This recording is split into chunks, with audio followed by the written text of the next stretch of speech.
And the news update, late night edition, folks. But in the news, as it appears today, as we know that they are cracking down on censorship all the more. Matter of fact, the CEO of CNN News has said they're going to censor Alex Jones all the more, which means if they censor him all the more, then that means they'll censor the rest of us all the more. Independent news media, look out. Your days are numbered. Also, big fireball was reported last night in some areas of the nation. Did you see it? Severe weather, heavy rain, lots of flooding happening in different parts of the United States. Have you seen it? Meanwhile, fissure holes have opened up in Wyoming, which is not too far from Yellowstone National Park. Now, I don't know if that's connected with that, but big fissure holes, they have warned there's safety concerns around that area. Have you realized that? Well, if you haven't, maybe you've been in a cave. They have. Also, I found up some news today that new developments from where I used to live over there. It seems like Danny came by to visit the three ladies, Patricia and Barbara, and also to visit Miriam Tate. Miriam Tate evidently was scared and told him to get out of the apartment, and Patricia goes, "Oh, well, Danny's with me." So they went in there and they just couldn't wait to hold themselves together. But evidently they were in there talking for about 15 minutes talking about how they got me out of there and evicted, and how they were such a lovely crew, and landlord. She was out there listening the whole time. And, even though Danny assaulted a woman sexually in his apartment when he was living there, yet he decided to come there and figured he could try to come there to see these ladies during the daytime. They'll figure, well, under new management, and Michael's no longer here, and she's probably not going to know anything, and I got along with her pretty cool, so he figured, well, he would just try to pull up in there. And so, Miriam Tate and, of course, Barbara and Patricia all ganged in like gangbusters over there in Miriam Tate's apartment. They all had a little free-for-all showdown and gave him all the updates of all the latest gossip on me. As they took me to court, both lied under oath in front of a judge twice, all three of them. And, of course, that's basically what happened there.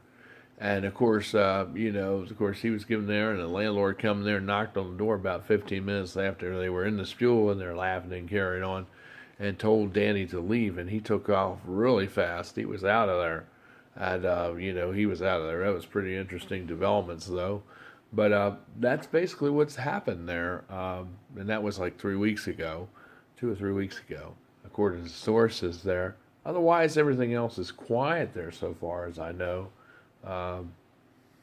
Everything seems to be all right.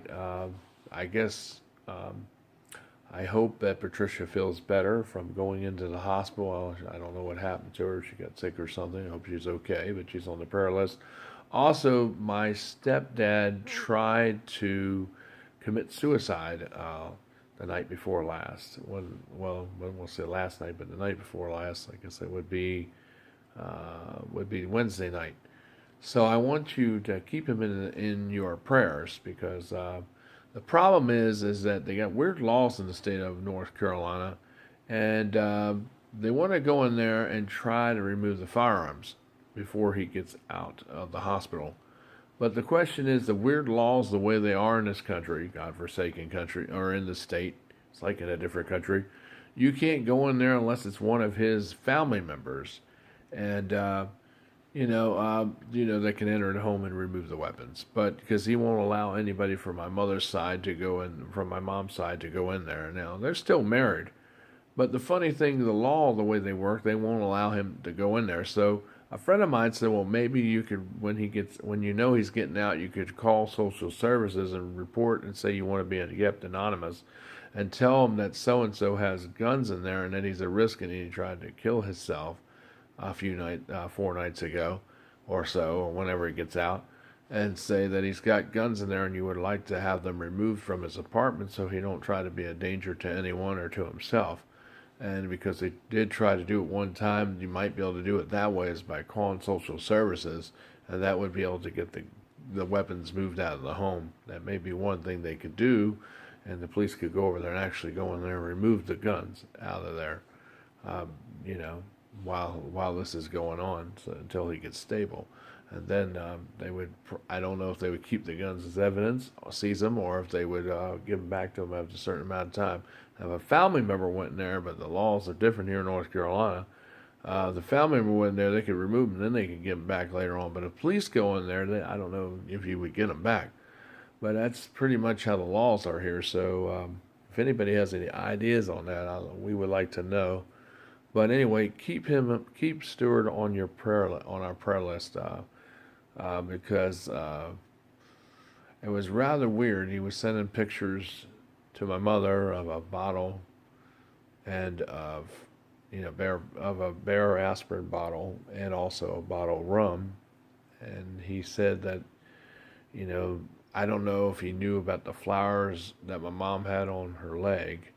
She had a tattoo, and he knew what the flower meant. It meant beginning, and I don't know how he knew about it, but evidently he might have saw it or heard. I don't know how, but he said, "Well, you might get your wish tonight. He's going to end it tonight," meaning he was going to end his life. And of course, I told you what he did on the other video. I don't want to repeat that again. But it was, they found him in the backyard, and now he's in the hospital right now in Washington. They're not going to let him out, but until they know that he's well. So keep him in your prayers and hope that he doesn't do anything more stupid, because he's not in his right frame of mind right now. And hopefully he'll have time to reflect and talk with God, and hopefully not do that, stuff. And hopefully he'll get help with his addiction, what he has. So be in prayer for him so that he can get help with that, and also help him to become to be a changed man, whether it works out with my mom or not. I still care for him, and I know my mom does in a way too, but she doesn't want to be with him because of all the stuff that's happened. So, and that's understandable right now. So hopefully he can work on himself and work with this addiction and get help with treatment with that. If it wasn't for those things he sent to my mother, he would not have got the help he got. But anyway, in other news, I want to say that, it's, and people do say things about you online, and it may not be nice, but sometimes people do say things that, they say because the people were not nice to them. And maybe that's the only way they could lash out to say their piece of it, or lash out back in response to the repeated abuse that was going on. It's like, it's like, the kids, all four kids of the Shields want to see me. The brothers and the sister, the kids want to all see me. But the mother still, she just let them move me just to get me out of the state of Virginia. And then to make matters worse, she'd act like we're going to talk and everything again with the hugs and kisses and all that was just a smoke screen just to get me out of there to North Carolina. Now, I'm not unhappy. I'm glad I'm here in North Carolina because I get away from all that mess. And a lot of it was propagated by their mother, Sean, because she ran her mouth to those three ladies over there where I lived. And that's what got all that stuff all stirred up and got it all going over there. And that's what built it up to where it got. And, to me, she shouldn't have been over there talking to those people at all. She told me she wasn't going to talk to them, but yet other people saw her out there. Neighbors in other buildings saw her cars out there because I showed them the cars and they knew what they looked like. And other people told me, yeah, they saw Sean and saw the dad out there too sometimes, but saw Sean out there a lot talking to the neighbors over there in my building. The three neighbors in question, that is, mainly. And, they saw this repeatedly happen. Many people saw it, not just me, but other people have. And then I saw it more, too, as I was looking. And, it's just really strange. And then she said, act like, showing me the talent show of one of the boys and showing me the stuff what the other boys were doing and what Beth Ann was doing and how she got all those awards and everything. And then all of a sudden, now she's like, oh, well, I can't see them. Now it's back to the way it was before. So it was just a smoke screen to get me out of Virginia, which kind of shows you what kind of person she really is. She's mentally ill and she's just a little crazy, and she just really wasn't going to do that. She was just doing whatever she could to help me get out of there, to pack my stuff on the U-Haul. And that's what I said before I even moved. That's what it was going to be like, because she's not a real person. She's an expert, disfellowshipper. She's disfellowshipped many people. And that's what codependent people do when they're strict and very controlling. They will do things like this. They're very destructive, and they don't care about nobody but themselves, and they only think about themselves.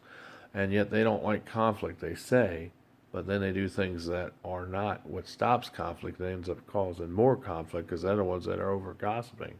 They say things, oh, I don't like to gossip, and yet they're doing it themselves, behind your back. Like they say, oh, I'll never go over to your neighbors and talk to them. That's what she told me, when yet she was seen by many people over there, and they know what her car looks like. And I've seen her over there too many times, talking to these three people in question, and being in, these people's apartments, going into all three of them, and they're bringing her kids over there too. So I know I'm not delusional, for one, and other people, then they can't all be delusional either, because other people seen it too. So there was no delusion there, or hallucinations. It really happened. So, and that's the kind of word that Sean always likes to use, but it's really her that's delusional, because she don't want to accept the truth that she lied about stuff, and she lies about a lot of things, and that's what brought all this out systemically. But just to give you an update on the developments of that. But I just hope that I can establish a relationship with her when she gets some special help. I get in the way of getting her medication changed, or maybe helping her get some more treatment if she needs more therapy, something of that nature. Because of I think something's definitely not right there. But I just hope that she can get the help that she needs. Hanging out with Barbara and Patricia and Miriam was not good either, because like I said, I never went over to their neighbors and started talking to them when I first talked to them, and I haven't done that now even after the fact, because that's not what you do. You talk to the person, you listen to them. You don't listen to all the gossip and all the lying that was going on, and all the cherry picking that was going on. And Sean seemed to entertain all that, but that's what really happened there, folks. And like I said, it's I don't like being lied on, or things being spread false about me, because like me, if I did something wrong, like I've said to Sean many times, I would tell her myself. You wouldn't have to go and hear it from the nuts and bolt or dumb peanut gallery. You could hear it from me, because there wouldn't be peanut gallery or gossip. So, but like I said, that's basically what happened there. But in other news, that's, so we'll have to see what happens there, because I know the kids want to have a relationship with me. They all do, all four of them. They want to see me, and they want to talk to me, and they want to come out here to see me. So we'll have to see what happens when they grow up, or maybe they might come out here with John, the older brother. Because I asked Sean, well, is it all right if I see him again? And she's like, well, I don't, it'd be too far for me to drive and all. I said, well, you don't have to drive out there. John's old enough. He's an adult. He could supervise the other three kids, and they could all come out here. The other two boys and his sister, and they could all come out here and see me and spend the night over here. I got plenty of room, and she didn't say anything, so I don't know. But as I said in other news, just be careful out there. People will try to pull the wools over your eyes, and they'll try to do whatever they want, because they don't think they just want you out of, they want you out of their life any way they can, and I really think that's what happened here, folks. But anyway, this is Michael DeSilvis. And, I hope you haven't had that happen to you, but I hope that this person really does get some specialized professional help, because that is really crazy when you think about it. But anyway, this is Michael DeSilvis reporting from Washington, North Carolina. Now, we didn't get no severe thunderstorms, last night like they were calling for, but, but other places did. Like New Bern got hit with some rain today, and even